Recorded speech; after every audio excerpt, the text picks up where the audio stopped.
The day has finally arrived. It's match day and a big one, as it's the second leg for Toronto FC taking on New York City FC in the Eastern Conference semifinal. Gareth Wheeler with you in a beautiful Westchester County, New York, just north of the Bronx, where TFC will be taking on New York a little bit later on today, 6:30 p.m. Eastern Time at Yankee Stadium. The team staying just north of the city to avoid all the mess that will come with the New York City Marathon, which is going on right about now. The temperature outside, it's lovely, about 15 degrees. Will be around 10, 11 around kickoff. Clear, perfect, ideal weather for November football. It was a smooth flight in as they chartered into Westchester County yesterday, and the team well rested ahead of their match later on today. I want to talk about the 5 factors that I'm looking out for that will prove decisive in this matchup against New York City FC. For me, it's all about the battle of the midfield. Michael Bradley was really the pulse, the man of the match in the first leg.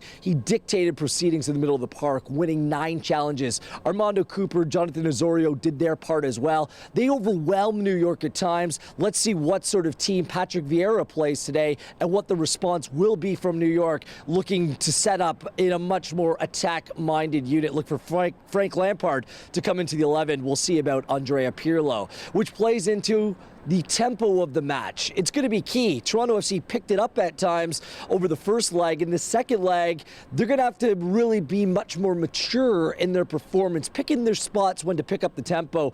They're naturally inclined to play at a quicker speed against an older New York City team, but they're going to have to be disciplined carrying the 2-0 lead in aggregate into this matchup. They need to keep attacking. If they score a goal, that will mean New York City FC will have to score 4. We've talked about it all week, the tighter confines, the fact that there's more goals in Yankee Stadium. If you sit back too deep, you're asking for trouble. Sebastian Giovinco, the Italian snub, should have been an MLS MVP finalist, was not. Let's see what type of edge he plays with today, proving the naysayers wrong. And finally, David Villa, not suspended. We've all talked about this all week long. He's the talisman for this New York City FC team.